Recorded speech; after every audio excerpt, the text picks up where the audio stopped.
Hi guys, it's Mrs. Diaz, and today I wanted to share a few readings from The Poet X by Elizabeth Acevedo. So here it is.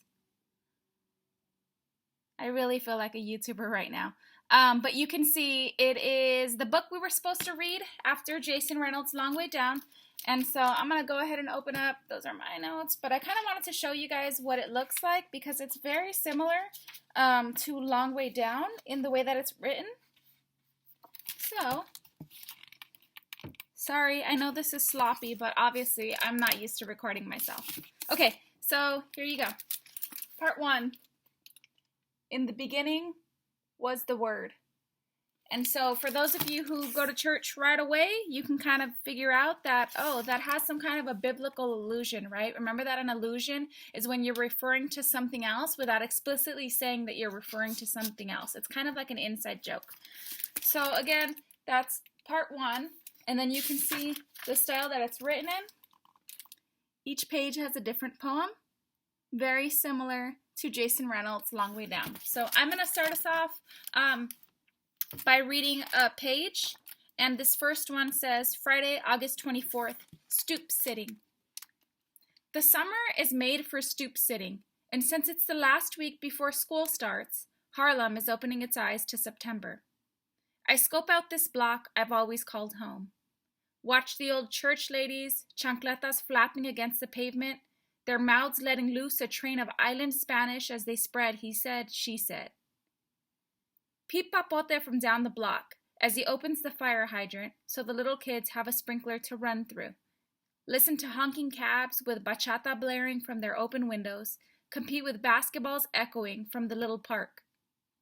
Laugh at the viejos, my father not included, finishing their dominoes tournament with hard slaps and yells of Capicu.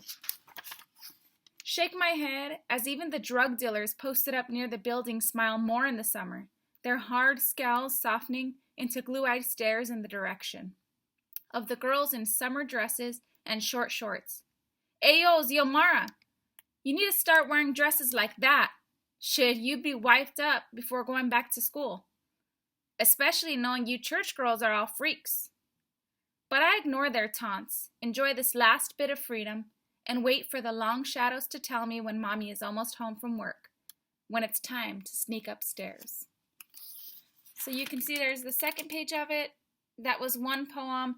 And then the next page, there's the next poem. I'm not going to read you guys the whole book, but I am going to be reading you guys excerpts from the Poet X so that you guys can kind of get a feel for what the poem would have been like before we finish with our end of school year project. All right, guys, that's it for now. Take care. This poem is from Elizabeth Acevedo's book, Poet X, and it's called Mira Muchacha. Mira Muchacha is mommy's favorite way to start a sentence, and I know I've already done something wrong when she hits me with, look, girl. This time, it's Mira Muchacha. Marina from across the street told me you were on the stoop again talking to los vendedores. Like usual, I bite my tongue and don't correct her, because I hadn't been talking to the drug dealers. They'd been talking to me. But she says she doesn't want any conversation between me and those boys, or any boys at all, and she better not hear about me hanging out like a wet shirt on a clothesline, just waiting to be worn, or she would go ahead and be the one to wring my neck. Oíste? She asks, but walks away before I can answer. Sometimes, I want to tell her, the only person in this house who isn't heard is me. Names. I'm the only one in the family without a biblical name. Shit, Xiomara isn't even Dominican. I know because I Googled it. It means one who is ready for war. And truth be told, that description is about right because I even tried to come into the world in a fighting stance. Feet first. Had to be cut out of mommy after she'd given birth to my twin brother, Xavier, just fine. And my name labors out of some people's mouths in that same awkward and painful way, until I have to slowly say, Xiomara. I've learned not to flinch the first day of school as teachers get stuck stupid trying to figure it out. Mommy says she thought it was a saint's name. Gave me this gift of battle and now curses how well I live up to it. My parents probably wanted a girl who would sit in the pews wearing pretty florals and a soft smile. They got combat boots and a mouth silent until it's sharp as an island machete. The first words. Pero tú no eres fácil is a phrase I've heard my whole life. When I come home with my knuckles scraped up, pero tú no eres fácil. When I don't wash the dishes quickly enough, or when I forget to scrub the tub, pero tú no eres fácil. Sometimes it's a good thing.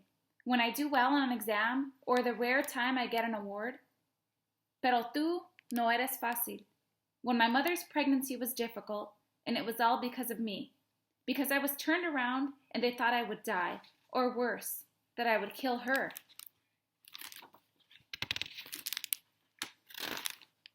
So they held a prayer circle at church, and even Father Sean showed up at the emergency room. Father Sean, who held my mother's hand as she labored me into the world, and Papi paced behind the doctor, who said this was the most difficult birth she'd been a part of.